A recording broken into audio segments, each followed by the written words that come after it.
നമസ്കാരം. പുതിയൊരു വീഡിയോയിലേക്ക് എല്ലാവർക്കും സ്വാഗതം.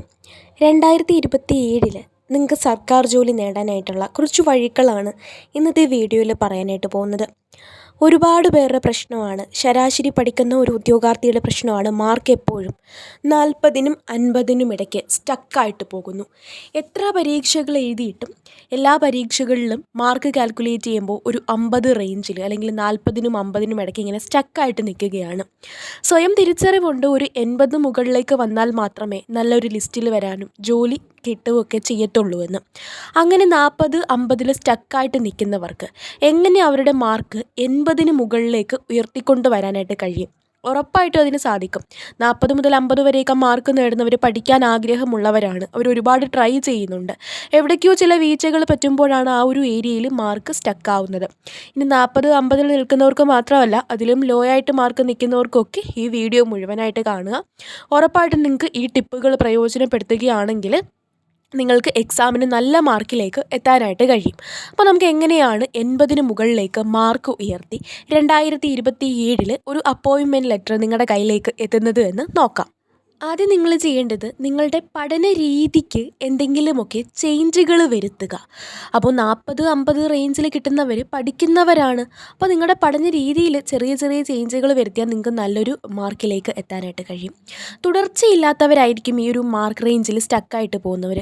ഒരാഴ്ച നിങ്ങൾ നല്ല സ്ഥിരതയോടുകൂടി പഠിക്കും, വീണ്ടും 2-3 ദിവസം ബ്രേക്ക് വരുത്തും, വീണ്ടും അതേ ടോപ്പിക്കുകൾ തന്നെ പഠിക്കും. അങ്ങനെ വർഷങ്ങളെടുത്ത് ഒരേ കാര്യങ്ങൾ തന്നെ പഠിക്കുന്നു. പുതിയ പുതിയ ടോപ്പിക്കുകളിലേക്ക് എത്താനായിട്ട് കഴിയുന്നില്ല. PSCയുടെ പൾസ് അറിഞ്ഞ് നിങ്ങൾക്ക് പഠിക്കാനായിട്ട് കഴിയുന്നില്ല. അതുകൊണ്ടാണ് മാർക്ക് ആ ഒരു റേഞ്ചിൽ സ്റ്റക്കായിട്ട് പോകുന്നത്. അതുപോലെ പലപ്പോഴും സിലബസ് പൂർത്തിയാക്കാതെ ആയിരിക്കും എക്സാമിന് പോകുന്നത്. ഈ വീഡിയോ കാണുന്ന നിമിഷം നിങ്ങളൊന്ന് ചിന്തിച്ച് നോക്കുക. ഒരു സിലബസ് മുഴുവനായിട്ട് കംപ്ലീറ്റ് ചെയ്ത് അത് റിവിഷൻ ചെയ്തിട്ട് ഞാൻ എക്സാമിന് പോയിട്ടുണ്ടോ? അങ്ങനെ പോയിട്ട് എനിക്ക് നല്ലൊരു മാർക്ക് കിട്ടിയില്ല എന്ന് നിങ്ങൾക്ക് പറയാൻ കഴിയുന്നുണ്ടെങ്കിൽ അവിടെ നിങ്ങൾക്ക് വേറെ എന്തെങ്കിലും തെറ്റുകളായിരിക്കാം. അപ്പോൾ സിലബസ് പൂർത്തിയാക്കി നല്ലപോലെ ഇത് റിവിഷൻ ചെയ്ത് പോയൊരു ഉദ്യോഗാർത്ഥിക്ക് ഉറപ്പായിട്ടും മാർക്ക് കിട്ടും. ഒരു 75+80+ മാർക്ക് കിട്ടും. അപ്പോൾ ഇനി വരുന്ന പരീക്ഷയിൽ 2027 നിങ്ങൾക്ക് ജോലി വേണമെന്നുണ്ടെങ്കിൽ ഒരു സിലബസ് മുഴുവനായിട്ടും പഠിച്ച് തീർത്തിട്ട് എന്ത് ചെയ്യുക, അത് പ്രോപ്പറായിട്ട് റിവിഷൻ ചെയ്തിട്ട് എക്സാം ഹോളിലേക്ക് പോവുക. ചിലപ്പോൾ നിങ്ങൾ എല്ലാ ടോപ്പിക്കും പഠിക്കത്തില്ല. എപ്പോഴും ഹിസ്റ്ററിയും ജോഗ്രഫിയും എപ്പോഴും സ്കിപ്പ് ചെയ്യുന്ന കുറച്ച് കാര്യങ്ങൾ കാണും. ചിലപ്പോൾ കമ്പ്യൂട്ടർ, സുപ്രധാന നിയമങ്ങൾ, കലാകായികം, സാഹിത്യം, ഇങ്ങനെയുള്ളതൊക്കെ ഇത്ര പഠിച്ചിട്ട് ഒരു രസമില്ല അങ്ങനെ പറഞ്ഞിട്ട് ചിലപ്പോൾ സ്കിപ്പ് ചെയ്തിട്ട് അതിനകത്തുള്ള ഇമ്പോർട്ടൻറ്റ് ഫാക്റ്റുകൾ മാത്രം നോക്കിപ്പോവും.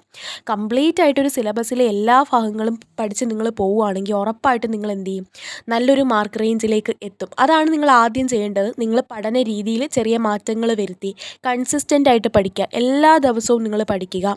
ഒരു സിലബസ് ഏത് എക്സാമിനാണോ നിങ്ങൾ തയ്യാറെടുക്കുന്നത് ആ ഒരു എക്സാമിൻ്റെ സിലബസ് മുഴുവനായിട്ടും ഈച്ച് പോയിൻ്റ് അതിനകത്ത് എല്ലാ പോയിൻറ്റുകളും പഠിച്ച് തീർത്തതിന് ശേഷം പ്രോപ്പറായിട്ട് റിവിഷൻ ചെയ്യുക. 3 ദിവസത്തിൽ ഒരിക്കൽ റിവിഷൻ ചെയ്യുക, 7 ദിവസം കൂടുമ്പോൾ റിവിഷൻ ചെയ്യുക, പിന്നീട് 21 ദിവസം കൂടുമ്പോൾ റിവിഷൻ ചെയ്യുക. ഇങ്ങനെ തന്നെ പഠിച്ച് പോവുക. ഇനി നിങ്ങൾ ചെയ്യേണ്ടത് സിലബസ് പഠിച്ച് തീർത്തു, റിവിഷൻ ചെയ്തു, ഇനി നിങ്ങൾക്ക് കുറച്ച് കാര്യങ്ങൾ ചെയ്യണം. മോക്ക് ടെസ്റ്റുകൾ മാക്സിമം പ്രാക്ടീസ് ചെയ്യുക. ഗൂഗിളിലോ ജെമിനിയിലോ ഇതേപോലുള്ള നല്ല AI ടൂളുകൾ, ഗൂഗിൾ AI ഉണ്ട്, ഇപ്പോൾ ജെമിനി ഉണ്ട്, ChatGPT ഉണ്ട്. ഇവിടെയൊക്കെ നിങ്ങൾ പഠിച്ച ഓരോ ടോപ്പിക്കുകൾ ഓരോ ദിവസം പഠിക്കുന്ന മോക്ക് ടെസ്റ്റ് രൂപത്തിൽ തരാൻ പറഞ്ഞാൽ അതിൽ ലഭിക്കുന്നതായിരിക്കും. മോക്ക് ടെസ്റ്റ് ചെയ്ത് പ്രാക്ടീസ് ചെയ്യുമ്പോൾ നിങ്ങൾക്ക് ഈ പഠിച്ച കാര്യങ്ങളൊക്കെ പ്രയോജനപ്പെടുത്താൻ പറ്റുന്നുണ്ടോ, എക്സാം ഹോളിൽ എങ്ങനെയായിരിക്കും എന്നൊക്കെ അറിയാൻ പറ്റും. പിന്നെ മാക്സിമം ആ എല്ലാ ഭാഗങ്ങളും എല്ലാം പഠിച്ച് കഴിഞ്ഞിട്ട് ചെയ്താലും മതി. പ്രീവിയസ് ഇയർ ക്വസ്റ്റ്യൻസ് കളക്ട് ചെയ്യുക. എക്സാമുകളായിട്ട് തന്നെ ടൈം വെച്ച് എഴുതുക. ടൈം മാനേജ് ചെയ്ത് എഴുതിയാൽ മാത്രമേ നിങ്ങളുടെ മാർക്ക് ഇൻക്രീസ് ചെയ്യാൻ പറ്റൂ. വെപ്രാളം പിടിച്ച് എഴുതി അവിടെ നെഗറ്റീവിലേക്ക് പോവും. അപ്പം നെഗറ്റീവ് കുറയ്ക്കുക എന്നുള്ളതാണ് അടുത്ത സ്റ്റെപ്പ്. ചിലപ്പോൾ നല്ലപോലെ പഠിച്ചിട്ട് ഒരു മാക്സിമം നിങ്ങൾ തെറ്റിക്കുകയാണെങ്കിൽ ഒരു 13-14 അത്രയും നെഗറ്റീവ് മാത്രം എക്സാമിൽ വരുത്താൻ നോക്കുക. 25-30 നെഗറ്റീവൊക്കെ കൊടുക്കുകയാണെങ്കിൽ നമ്മുടെ മാർക്ക്, കിട്ടുന്ന മാർക്കാണ് കുറയുന്നത്. ചിലപ്പോൾ ഒരു 60 മാർക്ക് കിട്ടേണ്ട സാഹചര്യത്തിലായിരിക്കും നിങ്ങൾ ഈ 40 വന്നിട്ട് വീണ്ടും സ്റ്റക്കായിട്ട് പോകുന്നത്. അപ്പോൾ നെഗറ്റീവ് കുറയ്ക്കണം എന്നുണ്ടെങ്കിൽ ആ ഒരു എക്സാം ഹോളിലെ കാര്യങ്ങൾ എന്ത് ചെയ്യണം, നിങ്ങളുടെ സ്ട്രെസ്സ് കൺട്രോൾ ചെയ്യണം. നിങ്ങൾ ആ ഒരു എക്സാം ഹോളിൽ എല്ലാം പഠിച്ച് നിങ്ങൾ പോയിട്ട് എക്സാം ഹോളിൽ എങ്ങനെ പെർഫോം ചെയ്യുന്നു, ആ ഒരു 1.5 മണിക്കൂറാണല്ലോ നിങ്ങളുടെ റാങ്ക് നിർണ്ണയിക്കുന്നത്. അപ്പോൾ നിങ്ങളുടെ സ്ട്രെസ്സൊക്കെ മാനേജ് ചെയ്തിട്ട് വളരെ കൂളായിട്ട് എക്സാമിനെ സമീപിക്കണം. എങ്കിൽ മാത്രമേ നിങ്ങൾക്ക് മാർക്ക് ഉയർത്താനായിട്ട് പറ്റൂ. ഉറപ്പായിട്ടും നിങ്ങൾക്ക് സ്ട്രെസ്സ് കുറയ്ക്കാൻ പറ്റും. കാരണം നിങ്ങൾ സിലബസ് കംപ്ലീറ്റ് ചെയ്യുമ്പോൾ തന്നെ നിങ്ങളുടെ പകുതി ഒരു ആശ്വാസമാവും. സിലബസ് കംപ്ലീറ്റ് ചെയ്ത് പോകുമ്പോഴാണ് ടെൻഷൻ, എവിടുന്ന് ചോദിക്കുക എന്താണെന്നൊന്നും അറിയാതെ. റിവിഷൻ ചെയ്താൽ ബാക്കിയും കൂടെ കംപ്ലീറ്റ് ആയി.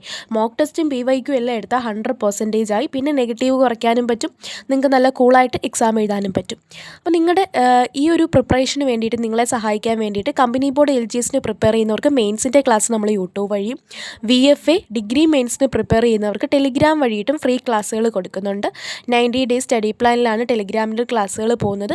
എല്ലാ ക്ലാസ്സുകളും അടിപൊളിയായിട്ട് കൊടുക്കുന്നുണ്ട്. ടോപ്പിക്കുകൾ തന്നിട്ട് അതിൻ്റെ ക്ലാസ്സുകൾ നൽകുന്നുണ്ട്. ടെലിഗ്രാം ചാനലിൻ്റെ ലിങ്ക് ഫസ്റ്റ് കമൻറ്റിൽ കൊടുത്തേക്കാം. കയറി ജോയിൻ ചെയ്തിട്ട് ഇന്ന് തന്നെ പ്രിപ്പറേഷൻ ആരംഭിച്ചുകൊള്ളുക. 2027 നിങ്ങൾക്കൊരു ഗവൺമെൻറ് ജോലി ഉറപ്പായിട്ടും കിട്ടിയിരിക്കും. പിന്നെ നമ്മുടെ യൂട്യൂബ് ചാനലും കൂടെ സബ്സ്ക്രൈബ് ചെയ്ത് സപ്പോർട്ട് ചെയ്യുക. ഇതുപോലത്തെ മോട്ടിവേഷൻ വീഡിയോസ്, ക്ലാസ്സുകൾ, ബാക്കി അപ്ഡേറ്റുകൾ എല്ലാം നമ്മുടെ ചാനലിൽ നിന്ന് കിട്ടുന്നതായിരിക്കും. അപ്പോൾ അത്രയേ ഉള്ളൂ ഇന്നത്തെ വീഡിയോ. താങ്ക്